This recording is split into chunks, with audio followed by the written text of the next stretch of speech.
What's going on, guys? It's Greg here, aka NYPrepper. It is Monday, August 28th, 2023, and I have some breaking news to share with you guys. Right now, it is 11:23 a.m. Eastern Time here in the United States. This is an emergency alert, so I want to update you on Tropical Storm Idalia, which is now forecasted to become a major hurricane and make landfall over Florida as a major hurricane. Okay, there's now hurricane warnings up in parts of Florida, so I want to show you where those warnings are. But the latest forecast from the National Hurricane Center, which just came out about 20 minutes ago as of 11 a.m. Eastern Time, they're saying that this thing is going to have winds of 115 miles per hour sustained when it hits Florida, and it's going to hit the panhandle area of Florida. Tallahassee is right in the crosshairs. So get prepared, guys. 115 mile per hour sustained winds is no joke. They're talking about storm surge of up to 11 feet, and I think that's going to be higher. It's hard for them to really make a prediction right now as to the exact intensity of this hurricane, but as it gets into the Gulf of Mexico, we're going to have a better idea exactly how strong this storm is going to be. But they're saying at least 115 miles per hour, major hurricane category 3. Okay, and what you're looking at here are two Hurricane Hunter aircraft. One of them is a Lockheed Martin WC-130J Weatherbird, and the other one is a Lockheed WP-3D Orion operated by NOAA. And you can see they're flying through the storm right now. And you can see they're right in between the Yucatan Peninsula and Cuba. So they're gathering data, and they're most likely going to release that data this evening at 5 p.m. Eastern Time. So I will update you guys later on this evening with any new information about this system. Okay. And this is what the latest satellite loop looks like. So you can see just a ton of clouds here. This storm is really getting massive. You can see a center of circulation. It's basically going to go right in between Cuba and the Yucatan Peninsula, and it's going to miss any land at all. It's just almost like perfectly going right in between them as if it's being steered by someone. So the presentation is improving with this storm. You can see that it's getting stronger. And this is the latest forecast cone. You can see hurricane warnings up for part of the Florida panhandle and the west coast of Florida. Okay. Basically, this bend in Florida here, they have hurricane warnings up, all right, from Tampa Bay all the way up to Tallahassee. And they're showing a major hurricane making landfall Wednesday morning. Okay. And what's interesting is there's also tropical storm watches up for the east coast of Florida and the Atlantic coast of Georgia, because the storm is going to rake across Georgia and South Carolina and then exit as a tropical storm. So there's going to be impacts in multiple states, not just Florida, but Georgia and South Carolina, even North Carolina could have some impacts there. Okay, so get prepared. This is a very serious situation. I think they're being very conservative with this forecast. The water temperatures in the Gulf of Mexico are extremely high right now. Temperatures in the mid 80s as far as degrees Fahrenheit go, and that is very warm. And usually, when hurricanes get into the Gulf of Mexico, they rapidly intensify. That's what happened with Hurricane Katrina. It got into the Gulf of Mexico and it exploded into a Category 5 very quickly. So they're saying 115 mile per hour winds, but I think that's to reduce panic. I think it could be 130, 140 mile per hour winds once it gets into the Gulf. But we'll have to wait and see. That's just my opinion. And here we have the latest rainfall forecast. You can see widespread areas of 6 to 10 inches of rain all the way up to Cape Hatteras and Wilmington, North Carolina. And coastal South Carolina, also 6 to 10 inches. Coastal Georgia, the panhandle of Florida, you could even see some areas here above 10 inches of rain. So there's going to be widespread flooding, storm surge, winds. It's going to be a really bad situation. The southeastern U.S. is going to be hammered by this storm. Tons of rain, tons of wind, beach erosion, storm surge. Let me read to you the latest forecast from the National Hurricane Center and what they're saying here. Although there is still some moderate northwesterly over the storm, intensification seems likely during the next 12 to 18 hours, and Idalia is forecast to become a hurricane during this time. By Tuesday, the environment over the eastern Gulf of Mexico is expected to become more conducive for strengthening. Steady to rapid intensification is predicted beginning Tuesday, while Idalia traverses the warm waters of the eastern Gulf and the upper level environment becomes more favorable. The National Hurricane Center intensity forecast again calls for Idalia to reach major hurricane strength before landfall along the Gulf Coast of Florida. This forecast has necessitated the issuance of storm surge and hurricane warnings for portions of the west coast of Florida and storm surge and tropical storm watches for portions of the Atlantic coasts of Florida and Georgia. Okay, so they have storm surge warnings up already. All right, 115 mile per hour winds is what they're predicting right now, but I think it's going to be much higher than that. There is a danger of life-threatening storm surge inundation along portions of the Florida Gulf Coast where a storm surge warning is in effect, including Tampa Bay and the Big Bend region of Florida. Inundation of 7 to 11 feet above ground level is expected somewhere between Chassahowitzka and Osceola River. Okay, 7 to 11 feet of storm surge, and that's not including the rain. Okay, so this is a very, very serious situation. I'm going to continue to monitor it for you guys.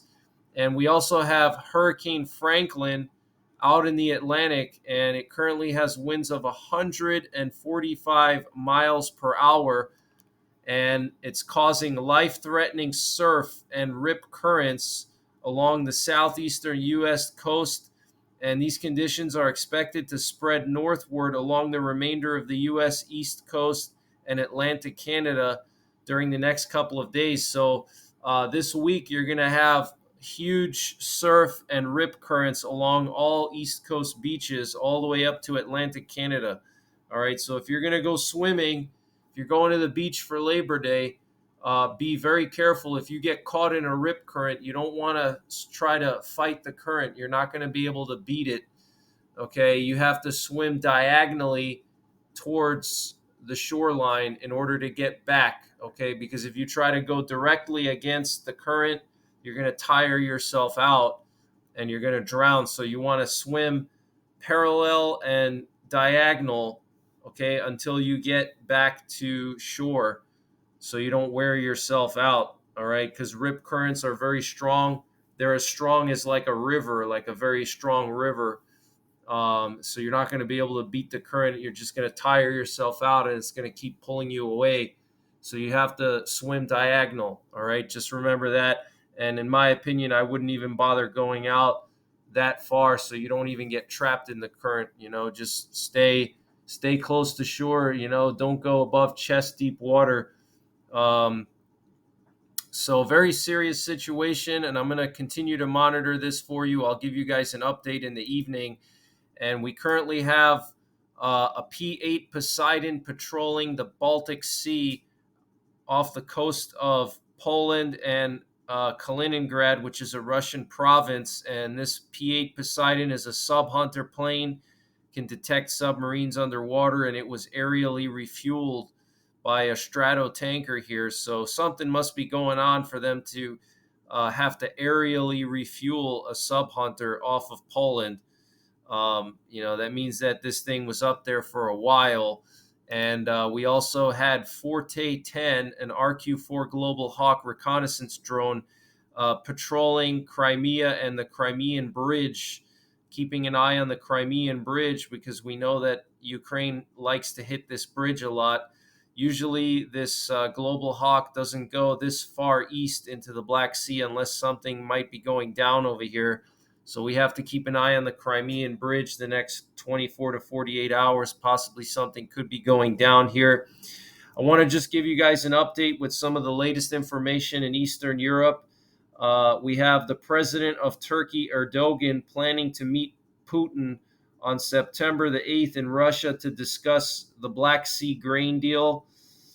We have British intelligence reporting that Russia has most likely canceled their big exercises Zapad for this year.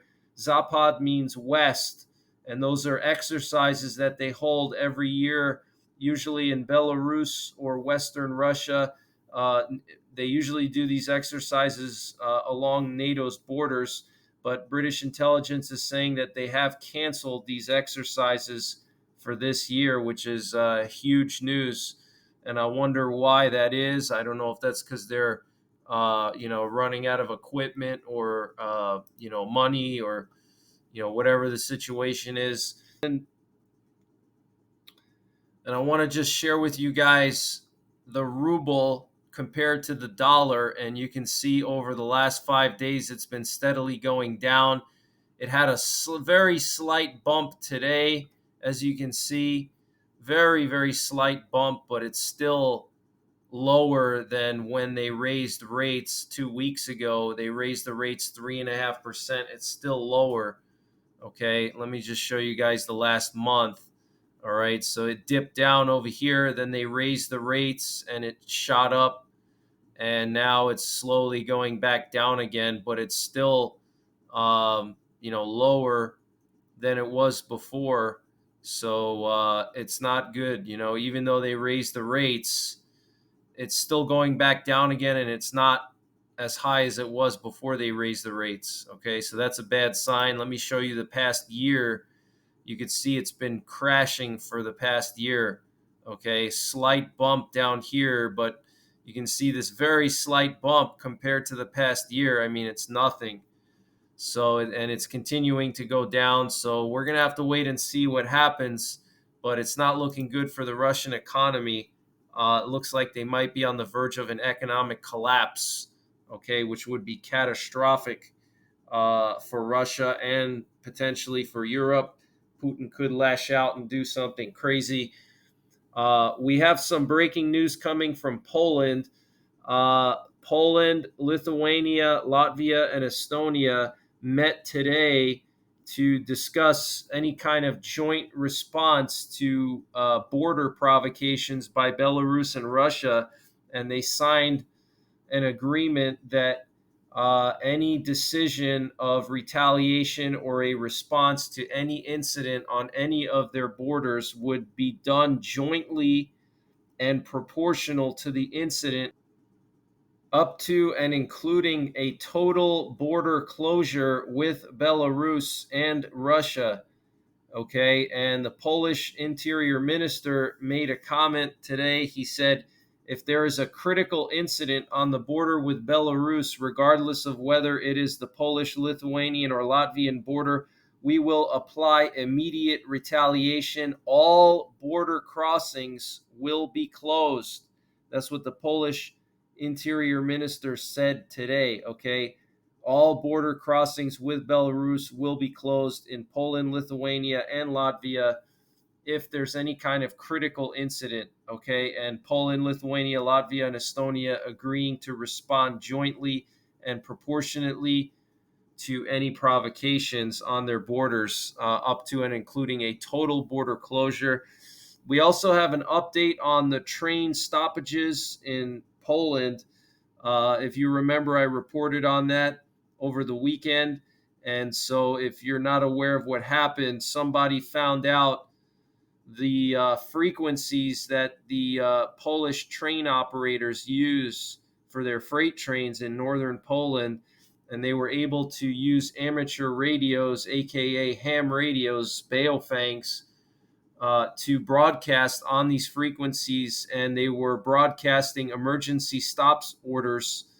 And so these were obviously fake orders, and so all the train operators in northern Poland shut down the trains. And what gets really interesting is that they played the Russian national anthem and also clips of a speech from Vladimir Putin.